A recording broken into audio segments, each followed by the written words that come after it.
तीनों समय की आरतियां जो परमेश्वर ने इस अनमोल सदग्रंथ साहिब के अंदर हमें दी है, इनको यदि हम विश्वास के साथ में करेंगे, विश्वास के साथ में यदि हम करेंगे, तो निश्चित तौर पे यदि आपको विश्वास होगा, क्योंकि पुण्यात्मा बिना विश्वास के कोई लाभ नहीं मिलेगा।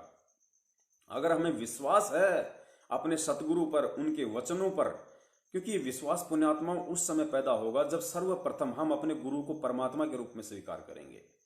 ये सारा खेल इस भक्ति मार्ग का यहीं पे आके अटक जाता है। देखो 650 साल पहले हम यही भक्ति कर रहे थे, यही मंत्र थे, वही परमात्मा था, सब कुछ सिस्टम वही था, फिर भी हम पार नहीं हुए, हम मार खा गए। क्यों? गुरुजी ने बताया उसका एक ही रीजन था कि हम परमात्मा को परमात्मा नहीं मान पाए, जिस वजह से हम भक्ति मार्ग में धोखा खा गए।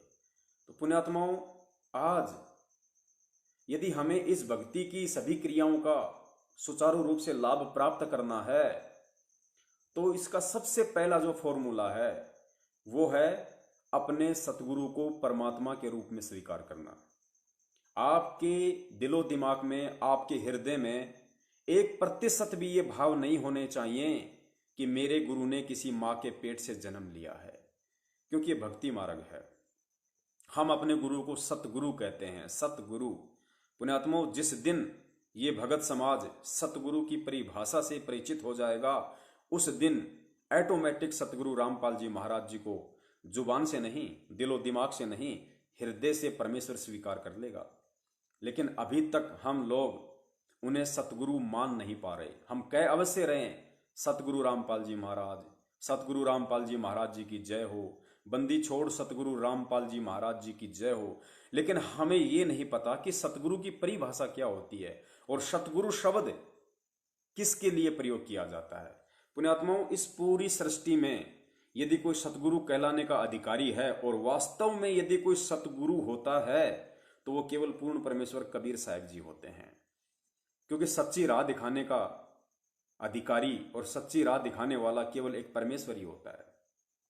उसी को सतगुरु कहा है। गुरु यानी मार्गदर्शक, और सत्य यानी सत्य, जो सच्चा है, अविनाशी है, वो केवल पूरी सृष्टि में एक ही है। गुरुदेव ने बताया कि वेदों में जहां जहां भी गुरु शब्द लिखा हुआ है, वो गुरु शब्द केवल उस पूर्ण परमेश्वर के लिए है। ये तो काल ने बखेड़ा करना था वर्तमान समय में, इसलिए जगह जगह नकली गुरु बना के खड़े कर दिए, लेकिन सतगुरु या गुरु केवल उस परमेश्वर के लिए है। तो सतगुरु की परिभाषा समझाते हुए बंदी छोड़ ने कहा है कि ना सतगुरु जननी जने, जननी होती माँ, और जने यानी जन्म लेना। कहते हैं ना सतगुरु जननी जने, यानी सतगुरु कभी किसी माता के गर्भ से जन्म नहीं लेता, और जाके माँ ना बाप, यानी सतगुरु के माता पिता नहीं होते, और पिंड ब्रह्मांड से रहित है, यानी उसका, सतगुरु का आप और हमारी तरह हाड़ मांस का शरीर नहीं है, ना वहां तीनों ताप। ना सतगुरु जननी जने, जाके माँ ना बाप, पिंड ब्रह्मांड से रहित है, ना वहां तीनों ताप। यानी जो सतगुरु होगा वो स्वयं परमेश्वर ही होगा, और परमेश्वर कभी किसी माँ के पेट से जन्म नहीं लेता। परमेश्वर के ऊपर तीनों ताप और पांचों गुण, इन सब का किसी प्रकार का कोई प्रभाव नहीं होता है, और पिंड ब्रह्मांड से रहित है, यानी उस परमेश्वर का आप और हमारी तरह हाड़ मांस का शरीर नहीं होता है, उस परमेश्वर का तेज पुंज का शरीर होता है। पुण्यात्माओं, आपको जो हिसार जेल में दिखाई दे रहे हैं सतगुरु रामपाल जी महाराज जी, हमें हमारी चरम दृष्टि से उनका शरीर हाड़ मांस का दिखाई दे रहा है, लेकिन दरअसल उनका हाड़ मांस का शरीर नहीं है। परमेश्वर तेज पुंज के शरीर से आते हैं, ये उनका विधान है। अब आने को तो ये लीला 650 साल पहले कबीर साहिब जी ने भी की थी। वो भी इसी तरह से एक सतगुरु का रूप बना के आए थे, आप और हमारा जैसा शरीर दिखाई देता था। उनके भी सिर पे बाल थे, उनके भी चेहरे पे दाढ़ी थी, उनके हाथ पे भी बाल थे, वो फ्रेश होने के लिए भी जाया करते थे, वो खाना भी खाया करते थे। परमात्मा सुख दुख का अनुभव भी महसूस करवाया करते थे। सर्दी में परमात्मा कंबल या जैसे कोई खद्दर का जो कपड़ा होता था मोटा, वो पहना करते थे। गर्मियों में परमात्मा हल्के कपड़े पहना करते थे। यानी परमेश्वर जब इस पृथ्वी पे आता है अपने तेज पुंज वाले शरीर के साथ भी, तो भी परमेश्वर वही लीला करता है जो लीला करने के लिए वो यहाँ आते हैं, एक आम व्यक्ति की तरह, एक आम संत की तरह। और इसी भ्रमणा में जब परमेश्वर ने कहा कि धर्मदास भाई मेरा शरीर तुम्हारी तरह हाड़ मांस का नहीं है, मेरा तेज पुंज का शरीर है, ये मेरी विदेह है, विदेह मेरा विदेह शरीर है, तुम्हारी तरह देह नहीं है मेरे। विदेह यानी विलक्षण देह, विलक्षण शरीर, तेज पुंज का शरीर है, हाड़ मांस का नहीं है। तो धर्मदास जी जिनको इतना ज्ञान दिया परमात्मा ने, उसके बाद धर्मदास जी कह रहे हैं हे परमात्मा आपकी दिखे दे, यानी परमात्मा आपकी तो देह दिखाई दे रही है और तुम कहो कि मैं विदेह। आप कह रहे हो कि मैं विदेह हूं जबकि आपकी तो देह दिखाई दे रही है, सामने खड़े हो परमात्मा हमारे जैसे।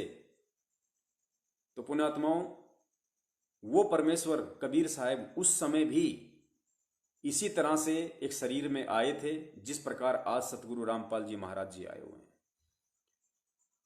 उस समय धर्मदास जी को विश्वास नहीं हुआ, लेकिन पुण्यात्माओं आज इतने प्रमाण, इतने सबूत, इतने शास्त्र, ये सब कुछ देखकर समझकर आज हमने यकीन करना पड़ेगा। यदि हमने सतलोक जाना है तो सबको बाउंडेशन नहीं है, सबको बाध्यता नहीं है कि वो उन्हें परमात्मा माने। उन्हें परमात्मा केवल वही मानेगा, उनका शरीर तेज पुंज का वही मानेगा जो भक्ति युक्त आत्मा होगी, जो उनकी हंस आत्मा होगी, जो उनका पक्का हीरा होगा, जो उनका युगों युगों का माल होगा। जैसे मीराबाई के लिए गुरुजी ने बताया कि मीराबाई युगों युगों से भक्ति करती आ रही थी परमेश्वर की, वो पहलवान थी, रेसलर थी वो भक्ति मार्ग की।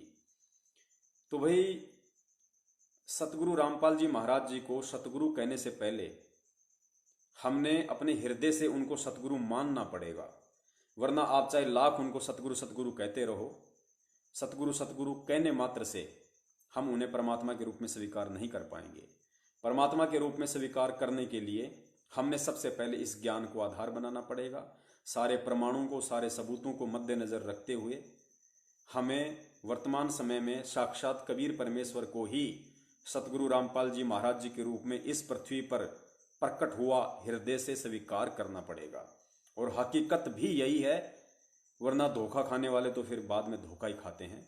गरीबदास जी महाराज जी को भी लोग ऐसे ही मानते रहे, ये तो छोरी का छोरा से, ये तो गांव का भाणजा से हैं, ये तो बावड़िया से, उनको ऐसे ही मानते रहे। और फिर क्या हुआ,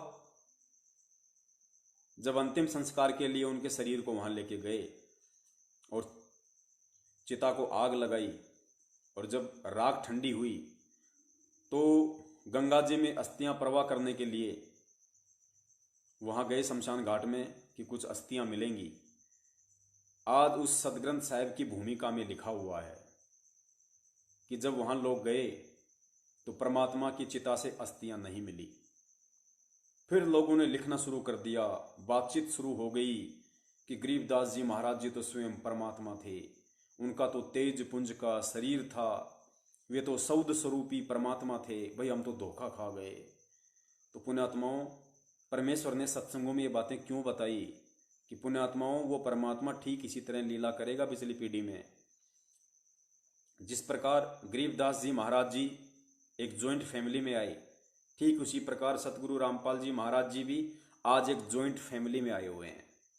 जिस प्रकार गरीबदास जी महाराज जी ने लीलामय तरीके से रानी माता जी के गर्भ से प्रकट होने की लीला की, दुनिया को लगा कि उन्होंने जन्म लिया है, ठीक उसी प्रकार संत रामपाल जी महाराज जी इंद्रोमाई जी के गर्भ से प्रकट होने की लीला कर रहे हैं। और दुनिया को तो छोड़िए, 90% भक्तों को भी यकीन नहीं है कि वो प्रकट हुए हैं, उन्हें जन्म लिया हुआ ही मान रहे हैं। गरीबदास जी महाराज जी के पिताजी थे बलराम जी, सतगुरु रामपाल जी महाराज जी के पिताजी नंदराम जी। गरीबदास जी महाराज जी के भी बाल बच्चे थे, उनकी 4 संतान थी या 6 थी जैसा गुरुजी बताते हैं, 2 लड़के 2 लड़कियां 4 थी। ठीक उसी प्रकार सतगुरु रामपाल जी महाराज जी के भी 4 संतान हैं, 2 लड़के 2 लड़कियां। गरीबदास जी महाराज जी के भी रिश्तेदार थे, आज सतगुरु रामपाल जी महाराज जी के भी रिश्तेदार हैं। फर्क केवल इतना है, अंतर यदि कोई है तो केवल इतना है कि उस समय गरीबदास जी महाराज जी ने सैकड़ों चमत्कार किए, सैकड़ों प्रत्यक्ष लीलाएं की, और आज सतगुरु रामपाल जी महाराज जी सैकड़ों नहीं बल्कि हजारों लीलाएं कर चुके हैं और हजारों चमत्कार अपने भक्तों को दिखा चुके हैं। फर्क इतना है कि गरीबदास जी महाराज जी ने आमने सामने किया, संत रामपाल जी महाराज जी साइलेंट रूप से कर रहे हैं, सूक्ष्म रूप से कर रहे हैं। क्यों? क्योंकि समय का अंतर है। वो समय 350 साल पहले का था, ये समय पिछली पीढ़ी का है। उस समय ज्ञान को आधार बनाना इतना आवश्यक नहीं था। उस समय चमत्कार दिखाने इसलिए जरूरी थे क्योंकि वो भक्ति युग नहीं था। भक्ति युग आज स्टार्ट हुआ है सन 1994 के बाद। उस समय उन आत्माओं को पार नहीं होना था।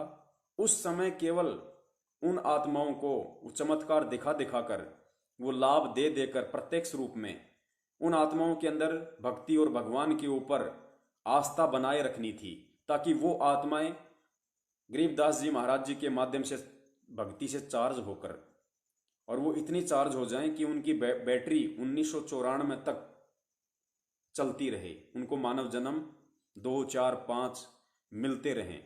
यानी पिछली पीढ़ी तक वो आत्माएं गरीबदास जी महाराज जी से नाम दीक्षा लेके यहां तक आ जाएं। इसलिए उस समय उन आत्माओं को चमत्कार कर करके जोड़ना जरूरी था। लेकिन आज परमेश्वर ने हमें शिक्षित कर दिया, तत्व ज्ञान का पिटारा खोल दिया, और वर्तमान युग को परमात्मा ने चमत्कार की भक्ति वाला नहीं चुना, बल्कि तत्व ज्ञान आधारित भक्ति का चुना है। आज यदि एक शिक्षित भगत के लिए, एक सुयोग्य भगत के लिए, एक परम भगत के लिए, एक अच्छी हंस आत्मा के लिए यदि आज सबसे बड़ा कोई चमत्कार है तो केवल ये तत्व ज्ञान है। इस ज्ञान से बड़ा कोई चमत्कार नहीं है, क्योंकि ज्ञान से ही परमेश्वर की पहचान होती है, परमेश्वर की परख होती है। चमत्कार से हम कुछ समय के लिए उन्हें परमात्मा मान सकते हैं, भगवान मान सकते हैं, लेकिन हृदय में हम ये नहीं समा सकते कि वास्तव में यही सारी सृष्टि का रचनहार है।